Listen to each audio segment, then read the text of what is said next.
अब आइए रुक करते हैं चुनाव से जुड़ी हुई 20 सुपरफास्ट खबरों का। कृषि कानूनों को वापस लेने की मांग को लेकर किसान संगठनों का भारत बंद का मिलाजुला असर देखने को मिला है।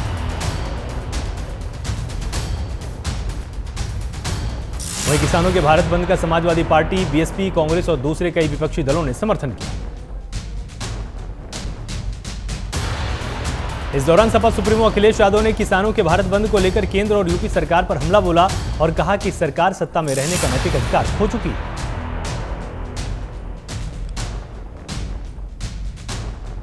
वहीं अखिलेश यादव ने कहा कि देश के अन्नदाता का बीजेपी मान नहीं रखती है, इसका खामियाजा बीजेपी को भुगतना पड़ेगा।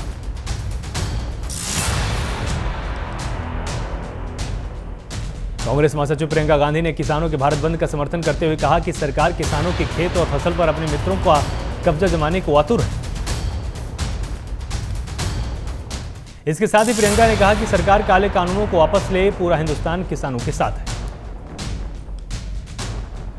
बीएसपी सुप्रीमो मायावती ने भारत बंद का समर्थन करते हुए यूपी की योगी सरकार पर किसानों की अनदेखी करने का आरोप लगाया है।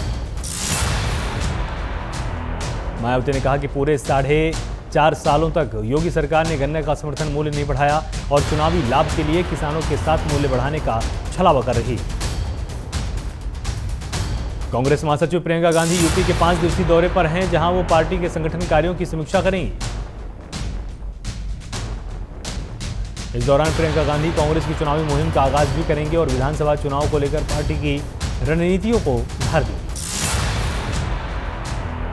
उन्नाव के दौरे पर पहुंचे डिप्टी सीएम केशव प्रसाद मौर्य ने आगामी चुनाव को लेकर पार्टी कार्यकर्ताओं के साथ बैठक की। डिप्टी सीएम मौर्य ने बैठक के दौरान बीजेपी नेताओं और कार्यकर्ताओं को सरकार की उपलब्धियां जनता तक पहुंचाने की लेकर एक खास रणनीति पर काम करने का निर्देश दिया। यूपी सपा के प्रदेश अध्यक्ष नरेश उत्तम पटेल ने बीजेपी को घेरते हुए कहा कि बीजेपी सरकार किसानों का ध्यान नहीं दे रही। इसके साथ ही उन्होंने ये भी कहा कि समाजवादी पार्टी ही किसानों की पार्टी है। इसके साथ ही नरेश उत्तम पटेल ने जाति जनगणना को लेकर बीजेपी पर आरोप लगाया। बीजेपी पिछड़ों और दलितों को उनका हक नहीं देना चाहती है, इसलिए बीजेपी जाति जनगणना नहीं कराना चाहती है।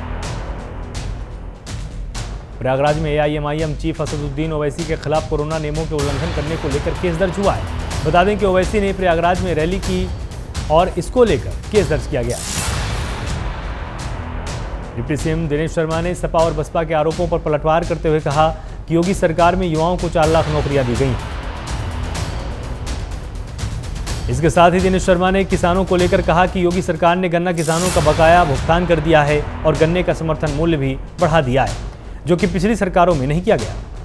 उत्तराखंड में बीजेपी महिला मोर्चा की राष्ट्रीय कार्य समिति की 2 दिवसीय बैठक में सीएम पुष्कर सिंह धामी ने कहा कि प्रधानमंत्री नरेंद्र मोदी के नेतृत्व में देश के हर क्षेत्र में विकास काम हो रहा है। 7 सालों में जितना काम बीजेपी की सरकार में वो पिछले 60 सालों में नहीं हुआ। वहीं सीएम धामी ने कहा कि राज्य में महिलाओं को आर्थिक रूप से स्वावलंबी बनाने के उद्देश्य से राज्य में जल्द ही मुख्यमंत्री नारी सशक्तिकरण योजना लॉन्च की जाएगी।